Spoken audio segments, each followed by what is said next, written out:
ሰላም ቤተሰብ እንዴት ናችሁ? ደህና ናችሁ ወይ? ተመልሻለሁ። እንግዲህ አንዳንድ ነገር አይቼ ማለት ነው። ሀይሚዬና ሀሰን በሀሰን ቤት ብቅ ብለዋል። ብሩኬም እንደዚህ ስቶሪ ላይ ብቅ ብለዋል ማለት ነው።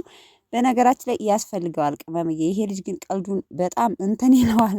በጣም ቀልደኛ ነው። ያልታወቀለት ቀልደኛ ነው። ቲክታክ የሚለቀውን ቪዲዮ ከማሂ ጋር ራሱ ማለት ነው በጣም የሌለ ቀልደኛ ነው ማለት ነው። ያልታወቀለት ይሄ ልጅ እና እንግዲህ አሁን ትናንትና ይመስለኛል ቀረጻ ሲያደርጉ ቪዲዮውን የቀረጸው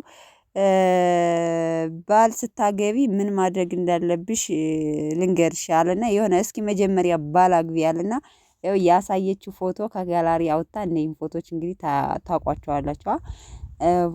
እንደዚህ ደረጃ ላይ ተቃቅፈው በነገራችን ላይ ይህን ፎቶ በጣም ነው የምወዳቸው እና በኩርኩም ብለዋለች ማለት ነው። እንዴት ይሄን የመሰለ ሸበላ አግብቼ ይዤው እያየኸኝ እንዴት መጀመሪያ ባል አግቢ ትለኛለህ? እኔ እኮ አለኝ አግብቻለሁ።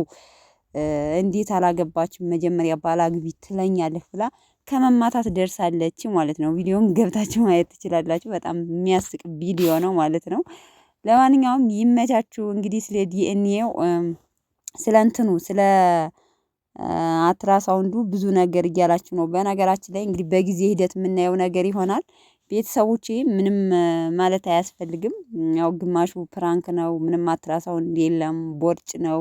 እንኳን ልጅ ቦርጭም የለሽም የሚሉም ልጆች አሉ። ብቻ እንግዲህ አላቅም። እስኪ በሂደት እናየዋለን። እሺ ቤተሰብ፣ እስከዛ ግን መልካም ቀን። ቅመሟ ግን የተከበረ ሸበላ የሆነ ባል አለኝ፣ ባል የላትም ብላችሁ አታውሩ ብሎ ምስክር እንግዲህ ሀሰንን መተዋለች በጥፊ ያው በኩርኩም አውልቀዋለች። ሰምታችኋል ማለት ነው። ስለዚህ ሀይሚና ብሩኬ ፍቅረኛ ሳይሆኑ ባልና ሚስት ናቸው። ግዴታ ሲያረጉ ስትደራረጉ እንያችሁ አትበሉ። ደግሞ እናንተ መቼም ካላየን አናምንም ነው የእናንተ ነገር